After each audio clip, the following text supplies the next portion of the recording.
নমস্কার, ক্যালকাটা ডায়ালগস থেকে মনোজ দাস বলছি। রাশিয়া ইউক্রেনের মতো যুদ্ধ পরিস্থিতির আর একটা রূপ কি আমরা দেখতে চলেছি ভারত আর বাংলাদেশের মধ্যে?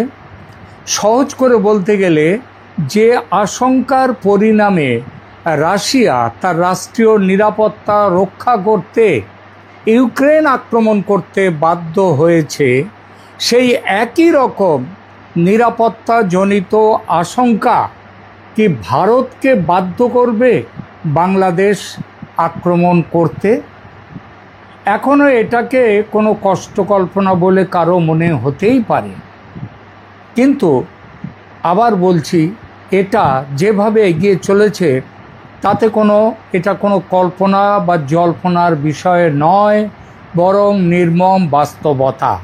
এবং এই সম্ভাবনা খুব গুরুত্ব সহকারে দেখছেন শুধু ভারত নয়, বিশ্বব্যাপী কূটনীতিকরা।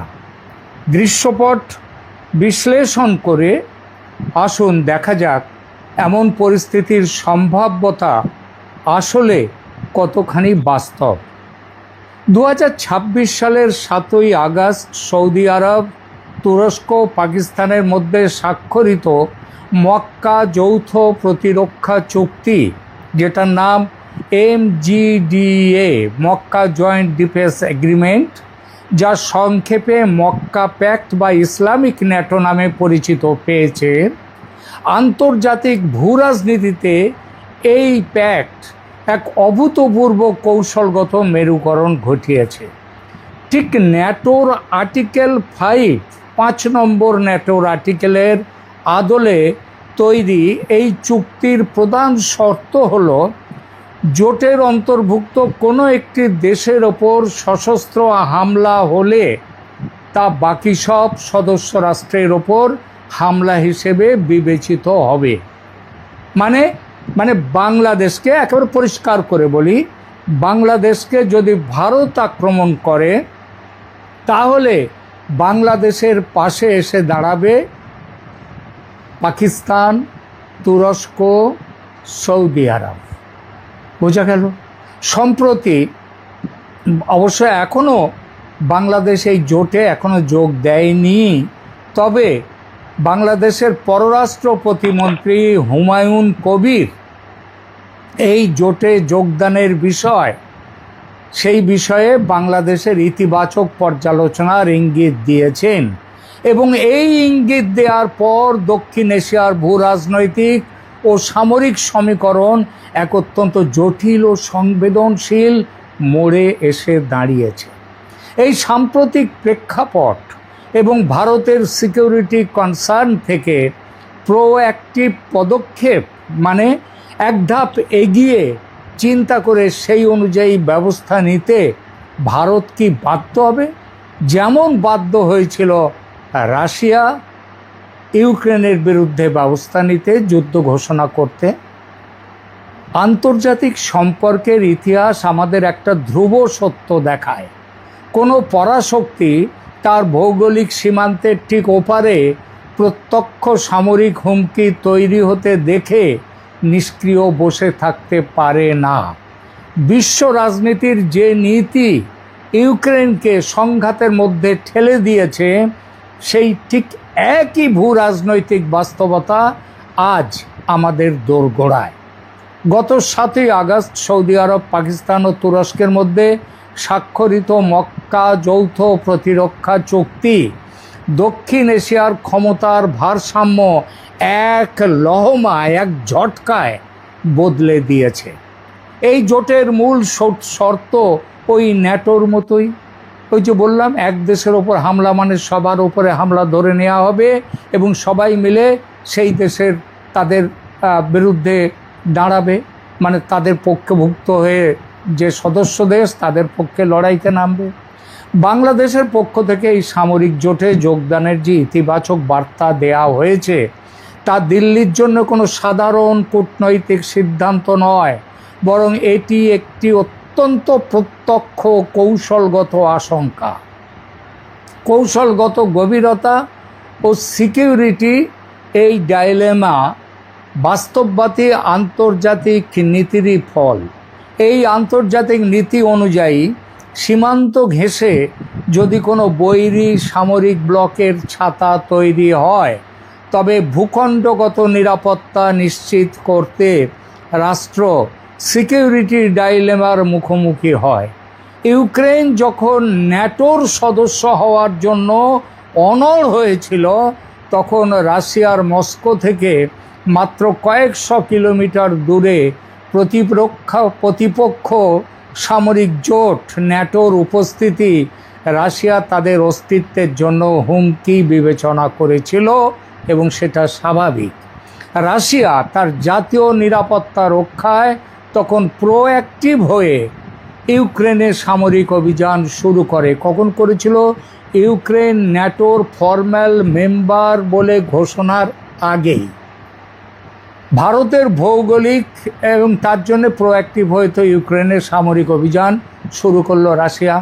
ভারতের ভৌগোলিক বাস্তবতার দিকে তাকালে দেখা যায় বাংলাদেশ তার 3 দিকে ভারত। শিলিগুড়ি করিডর বা চিকেন স্নেক ভারতের উত্তর পূর্বাঞ্চলকে একটা ছোট্ট করিডর দ্বারা যুক্ত রাখছে মূল ভূখণ্ডের সঙ্গে। এমন একটা স্পর্শকাতর ভৌগোলিক অবস্থানে যদি পাকিস্তান ও তুরস্ক সমর্থিত যৌথ প্রতিরক্ষা জোটের উপস্থিতি ঘটে বাংলাদেশে, তবে তা ভারতের স্ট্র্যাটেজিক ডেপথ বা কৌশলগত গভীরে সরাসরি আঘাত হানে। ফলে প্রোঅ্যাক্টিভ পদক্ষেপ ঠিক রাশিয়া যেমন করেছে ইউক্রেনে, ঠিক সেই একই রকমভাবে পদক্ষেপ নিতে বাধ্য হতে পারে এবং বাধ্য হবে ভারত। এই কারণগুলো কি? দেখুন, সামরিক ভারসাম্যের বিলুপ্তি, পাকিস্তান ও তুরস্কের মতো সামরিক বাহিনীর সাথে যৌথ প্রতিরক্ষা চুক্তিতে বাংলাদেশের অন্তর্ভুক্তি বঙ্গোপসাগর ও ভারতের পূর্ব সীমান্তে এক নতুন সামরিক জোট তৈরি করতে চলেছে, এটা বলাই ভালো অন্তত এই মুহূর্তে। তবে সেটা বাস্তব, কারণ আগেই বলেছি হুমায়ুন কবির বাংলাদেশের পররাষ্ট্র প্রতিমন্ত্রী, তিনি বলেছেন তারা যোগদান করবেন। এরপরে আসুন, ইউক্রেন যুদ্ধের শিক্ষা হলো হুমকি পুরোপুরি রূপ নেওয়া পর্যন্ত অপেক্ষা করা মানে আত্মঘাতী হওয়া। নিজের সার্বভৌমত্ব অটুট রাখতে রাশিয়া তাই ন্যাটোর অন্তর্ভুক্তি হওয়ার আগেই, ইউক্রেন ন্যাটোতে যোগ দেওয়ার আগেই রাশিয়া এগিয়ে গিয়েছিল, এবং সেটা তার সার্বভৌমত্ব অটুট রাখতে ভারতও কি তাহলে বাধ্য হবে সীমান্ত সুরক্ষিত করতে রাশিয়ার মতো প্রতিরোধমূলক সামরিক বা রাজনৈতিক ব্যবস্থা নিতে? এরপরে আসুন আঞ্চলিক পরাশক্তির সেই বিষয়টি। যে কোনো বৃহৎ শক্তি তার নিজস্ব প্রভাব বলয়ে প্রতিপক্ষ কোনো জোটের ঘাঁটি বা চুক্তি সহ্য করে না। ক্যারিবিয়ান বা ইউক্রেন সংকট সব ক্ষেত্রেই পরাশক্তিগুলো প্রোঅ্যাক্টিভ ভূমিকা নিয়েছে। ইতিহাস আমাদের শিক্ষা দেয় এবং সতর্ক করে যে উস্কানিমূলক সামরিক মেরুকরণ কখনো শান্তি আনে না। বাংলাদেশ যদি এই সামরিক জোটের অংশ হতে চায়, তবে তা ভারতের নিরাপত্তা কৌশলকে চরম পদক্ষেপের দিকে, অর্থাৎ যুদ্ধের দিকে ঠেলে দেবেই। জাতীয় অস্তিত্ব ও সীমানা রক্ষায় ভারত রাশিয়ার মতো প্রোঅ্যাক্টিভ ভূমিকা নিতে বাধ্য হবে, এই সম্ভাবনা কোনো অনুমান নয়, এটি আন্তর্জাতিক রাজনীতি ও সামরিক কৌশলের এক নির্মম বাস্তবতা।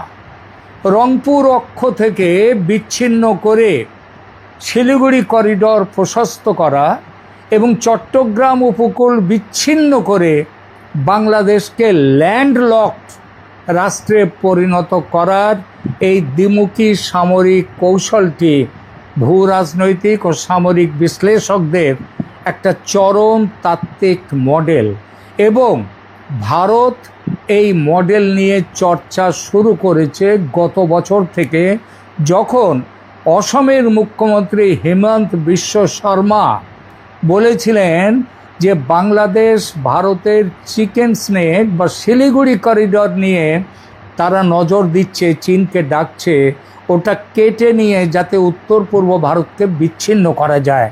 এসব পরিকল্পনাগুলো বাংলাদেশ দেখিয়েছে এই মডেলটা।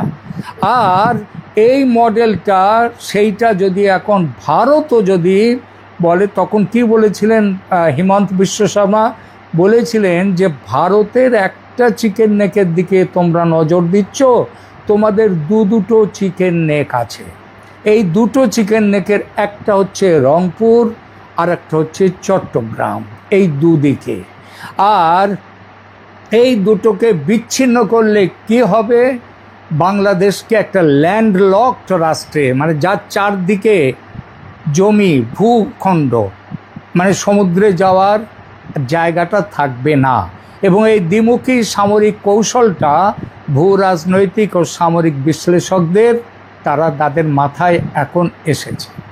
এই পরিস্থিতি তৈরি হলে উভয় দেশের ক্ষেত্রে কী ধরনের অর্থনৈতিক ও কৌশলগত সমীকরণ তৈরি হবে তার একটা ছোট্ট বিবরণ নিচে দিচ্ছি। প্রথমে বলি বাংলাদেশের সম্ভাব্য ক্ষয়ক্ষতি কী হবে। দেখুন, অর্থনৈতিক ধস ও আন্তর্জাতিক বাণিজ্যের অবরুদ্ধ হয়ে যাবে বাংলাদেশ। বাংলাদেশের আন্তর্জাতিক বাণিজ্যের, বিশেষ করে তৈরি পোশাক রপ্তানি ও কাঁচামাল আমদানি, তার 90% বেশি সম্পন্ন হয় চট্টগ্রাম ও মংলা সমুদ্র বন্দরের মাধ্যমে। সমুদ্র প্রবেশ অধিকার হারালে বাংলাদেশ সম্পূর্ণভাবে প্রতিবেশীদের ট্রানজিটের ওপর নির্ভরশীল হয়ে পড়বে, অনেকটা নেপাল এবং ভুটানের মতো। এবং রপ্তানি ভিত্তিক অর্থনীতি তাৎক্ষণিকভাবে অচল হয়ে যাবে বাংলাদেশে। এরপরে আসুন, জ্বালানি ও খাদ্য নিরাপত্তায় কি সংকট দেখা দেবে। বাংলাদেশ তার প্রয়োজনীয় অপরিশোধিত জ্বালানি তেল, এলএনজি, ভোজ্য তেল এবং খাদ্যশস্যের বিশাল অংশ সমুদ্রপথে আমদানি করে চট্টগ্রাম দিয়ে।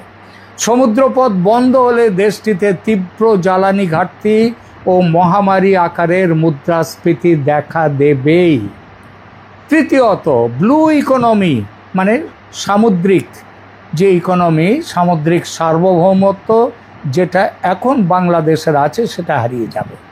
বঙ্গোপসাগরে 200 নটিক্যাল মাইলের এক্সক্লুসিভ ইকোনমিক জোনে থাকা বিপুল মৎস্য সম্পদ, প্রাকৃতিক গ্যাস এবং উদীয়মান সামুদ্রিক অর্থনীতির ওপর বাংলাদেশের কোনো অধিকার আর থাকবে না। এরপরে আসুন, ভূ রাজনৈতিক কৌশলগত পরাধীনতা। ল্যান্ডলকড রাষ্ট্রে পরিণত হলে বাংলাদেশ হয়ে যাবে আর এক নেপাল বা ভুটান। এবং যে কোনো আন্তর্জাতিক নীতির ক্ষেত্রেই বাংলাদেশকে চতুর্দিকে ঘিরে থাকা শক্তির ওপর শতকরা 100% নির্ভরশীল হয়ে থাকতে হবে, মানে ভারতের ওপর, যা বাংলাদেশের স্বাধীন পররাষ্ট্রনীতির অস্তিত্বকে বিলুপ্ত করে দেবে। এবার ভারতের কৌশলগত লাভটা দেখুন, চিকেন স্নেক বা শিলিগুড়ি করিডরের স্থায়িত্ব বেড়ে যাবে। ভারতের মূল ভূখণ্ডের সাথে উত্তর পূর্বাঞ্চলের 8টি রাজ্যকে যুক্ত রাখা কৌশলগত শিলিগুড়ি করিডর মাত্র 21 কিলোমিটার চওড়া, কিছু কিছু জায়গায় সামান্য জায়গায়, যা ভারতের নিরাপত্তার সবচেয়ে দুর্বলতম স্থান। রংপুর অঞ্চলের ওপর নিয়ন্ত্রণ বা প্রভাব বিস্তার করা গেলে এই করিডর ওই 20 কিলোমিটার 25 কিলোমিটার থেকে 100 কিলোমিটার চওড়া হয়ে যাবে এই করিডর, যা চীন বা অন্য কোনো বৈরী শক্তির সামরিক হুমকির সুযোগ চিরতরে বন্ধ করে দেবে। এরপর আসুন বঙ্গোপসাগরের নৌ আধিপত্যের বিষয়ে। চট্টগ্রাম বিচ্ছিন্ন হলে বঙ্গোপসাগরের উত্তর অঞ্চলে ভারতের ইস্টার্ন নাভাল কমান্ডের একক সামরিক কর্তৃত্ব প্রতিষ্ঠিত হবে। এর ফলে এই অঞ্চলে অন্য কোনো পরাশক্তি বা বৈরী জোটের নৌঘাঁটি নির্মাণের সম্ভাবনা পুরোপুরি শেষ হবে। এছাড়া উত্তর পূর্ব ভারতের মধ্যে যোগাযোগ ব্যবস্থা বিশালভাবে উন্নত হবে। ত্রিপুরা, মিজোরাম ও আসামের সাথে কলকাতার লজিস্টিক দূরত্ব বহুলাংশে কমে আসবে এবং নদী ও সড়ক পথে ভারতের অভ্যন্তরীণ সরবরাহ রুট পুরোপুরি সুরক্ষিত হবে।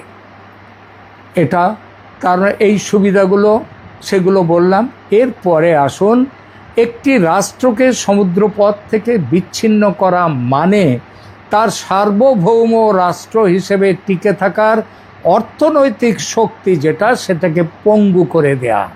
সামরিক দৃষ্টি থেকে এই ধরনের পদক্ষেপ কোনো দেশের জন্য চূড়ান্ত সমর্পণের পরিস্থিতি তৈরি করবে। আর আক্রমণকারী যে আক্রমণ করলো, অর্থাৎ এখানে ভারতের জন্য তা ভূ রাজনৈতিক